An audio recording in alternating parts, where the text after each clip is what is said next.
प्रिय छात्र एवं छात्राओं, मैं राम धीरज अपने आरडी हिंदी लेक्चर में आप लोगों का हार्दिक स्वागत करता हूं।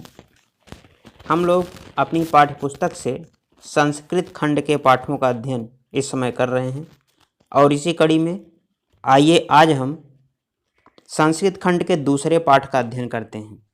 हमारा दूसरा पाठ है वीरः वीरेण पूज्यते, अर्थात वीर के द्वारा वीर की पूजा की जाती है। यह वस्तुतः एक छोटा सा लघु नाटक है जिसमें सिकंदर और पोरस के संवाद के माध्यम से महाराज पोरस की वीरता का वर्णन किया गया है। हम जानते हैं कि पोरस एक बहादुर राजा थे जिन्हें पुरु, पर्वतक या पुरवास के नाम से भी जाना जाता है।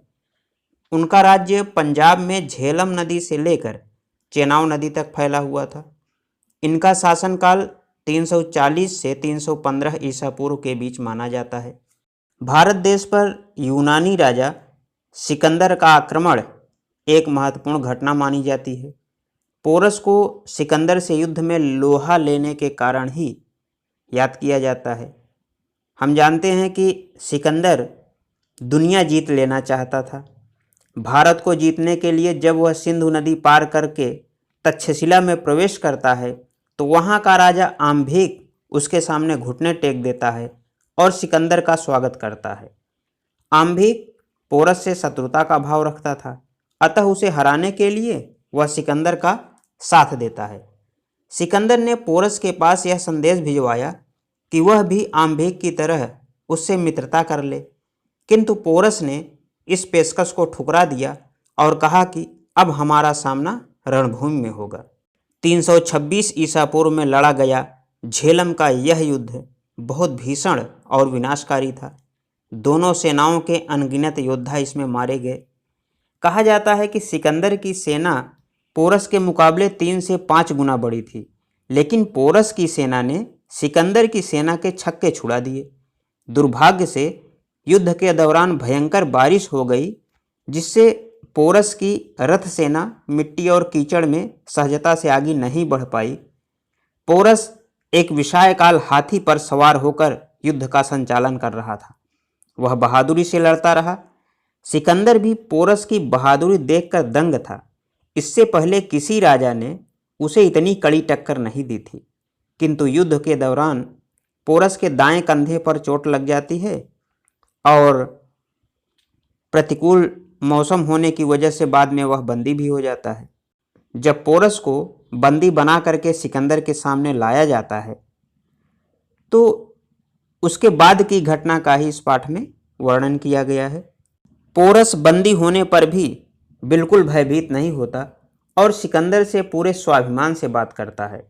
सिकंदर उसकी बहादुरी से बहुत प्रभावित होता है और उसे अपना मित्र बना लेता है। तो ये संक्षेप में इसकी मैंने भूमिका आपके सामने रखी। अब हम इस पाठ को देखते हैं।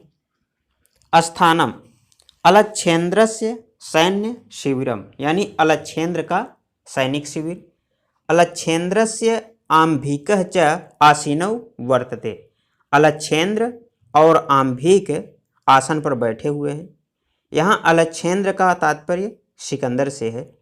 वंदिनः पुरुराजम अग्रे कृत्वा एकतः प्रविशति यवन सेनापति। बंदी पुरुराज को अग्रे कृत्वा यानी आगे करते, एकतः का अर्थ है एक ओर से, प्रविशति यवन सेनापति, यवन सेनापति प्रवेश करता है।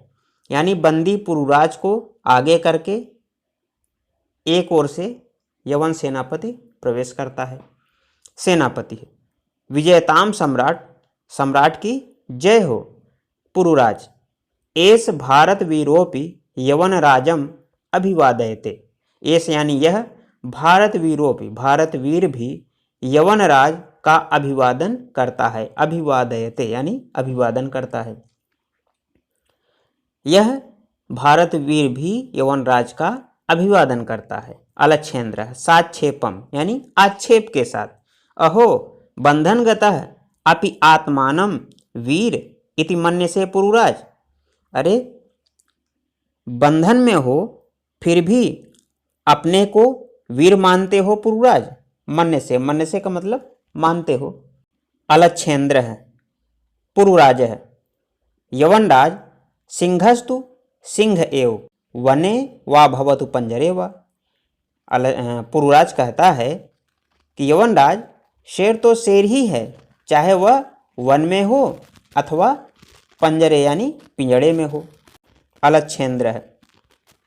किंतु पंजरस्थ सिंह न किमपि पराक्रमते, लेकिन पिंजरे में बंद शेर किमपि कुछ भी पराक्रमते पराक्रम नहीं कर सकता है। अलच्छेन्द्र कहता है कि किंतु पिंजड़े में बंद सिंह कुछ भी पराक्रम नहीं कर सकता है या नहीं दिखा सकता है। पुरुराज है। पराक्रमते पराक्रम दिखा सकता है यदि अवसरम लभते, यदि उसे अवसर प्राप्त हो। अपिच यवनराज, और हे यवनराज, बंधनम मरणम वापि जयो वापि पराजय उभयत्र समो वीरः, वीर भाव ही वीरता। यानी बंधन में हो अथवा मृत्यु हो, जय हो अथवा पराजय हो, उभयत्र समो वीरः, यानी जो वीर होते हैं वह दोनों ही स्थितियों में समान रहते हैं, क्योंकि वीर भाव ही वीरता है, क्योंकि वीरता का भाव रखना ही वीरता है। अर्थात बंधन हो अथवा मृत्यु हो, जय हो अथवा पराजय हो, वीर पुरुष दोनों ही स्थितियों में समान रहता है, क्योंकि वीर भाव को ही वीरता कहते हैं।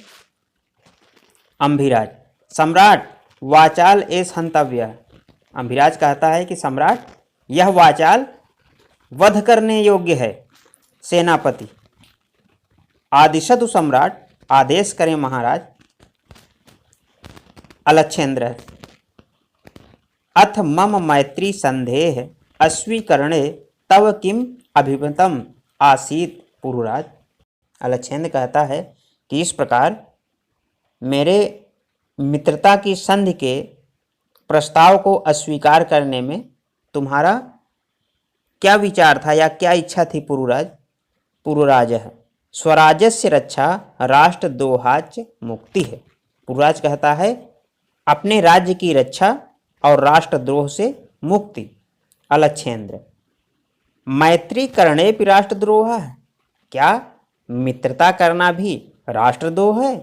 पुरुराज, आम यानी हाँ, राष्ट्रद्रोह है। यवनराज, एकम इदम भारतम राष्ट्रम बहूनि चात्र राज्यानि बहवस्य शासकाः। पुरुराज कहता है कि हे यवनराज, यह भारत राष्ट्र एक है, बहूनि चात्र राज्यानि, और उसमें बहुत से राज्य हैं और वहाँ बहवस्य शासकाः, बहुत से शासक हैं। त्वं मैत्री संधिना तान विभज्य भारतम जेतुम इच्छसि। तुम मैत्री संधिना यानी मित्रता की संधि के प्रस्ताव के द्वारा तान मतलब उन्हें विभज्य विभाजित करके जेतुम यानी जीतने की इच्छा रखते हो पुरुराज। आम्भीक चास्य प्रत्यक्षम प्रमाणम, और आम्भीक इसका प्रत्यक्ष प्रमाण है। वह कहता है कि तुम अपनी मित्रता की संधि के द्वारा उन्हें विभाजित करके भारत को जीतने की इच्छा रखते हो पुरुराज, और आम्भीक इसका प्रत्यक्ष प्रमाण है। अलच्छेन्द्र, भारतम एकम राष्ट्रम इति तव वचनम विरुद्धम इत तावत राजानः जनाः च परस्परम दुह्यति। भारत एक राष्ट्र है, यह तुम्हारा कथन गलत है पुरुराज, क्योंकि यहाँ राजा और प्रजा परस्पर द्वेष करते हैं। पुरुराज है। तत्सर्वम अस्माकम आंतरिक विषय है। विषय है यानी मामला, यह सब हमारा आंतरिक मामला है। बाह्य शक्ति तत्र हस्तक्षेप असह्य। यवनराज, बाह्य शक्ति यानी बाहरी शक्ति का इसमें हस्तक्षेप हमें असह्य है। यवनराज, पृथक धर्मा पृथक भाषा भूषा अपि वयम सर्वे भारतीयाः। पृथक धर्म यानी अलग अलग धर्म होते हुए भी पृथक भाषा भूषा, अलग अलग भाषा और वेशभूषा होते हुए भी हम सभी भारतीय हैं। विशालम अस्माकम राष्ट्रम, हमारा राष्ट्र विशाल है। तथा ही, क्योंकि उत्तरम यत् समुद्रस्य हिमाद्रेश्चैव दक्षिणम वर्षम तद भारतम नाम भारती यत्र संतति है। जो समुद्र के उत्तर में और हिमालय के दक्षिण में है। उत्तरम यत् समुद्रस्य, यानी जो समुद्र के उत्तर में, और हिमाद्रेश्चैव दक्षिणम, हिमाद्रेश्चैव यानी हिम धन अद्रेह धन च धन एव, और हिमालय पर्वत के ही दक्षिण में स्थित है। वर्षम तद भारतम नाम, उस देश का नाम भारत है। और भारतीय यत्र संतति है, और उसकी संतान भारतीय है। यानी पुरुराज कहता है कि जो समुद्र के उत्तर में और हिमालय के दक्षिण में स्थित है वह भारत नाम का देश है, जहाँ की संतान भारतीय है। तो इस प्रकार इस वीडियो को हम यहीं पे समाप्त करते हैं। अगले वीडियो में हम इस पाठ के आगे के भाग को पूरा करेंगे और इसके साथ ही इसके महत्वपूर्ण प्रश्नोत्तरों को भी बताएंगे। तब तक के लिए धन्यवाद।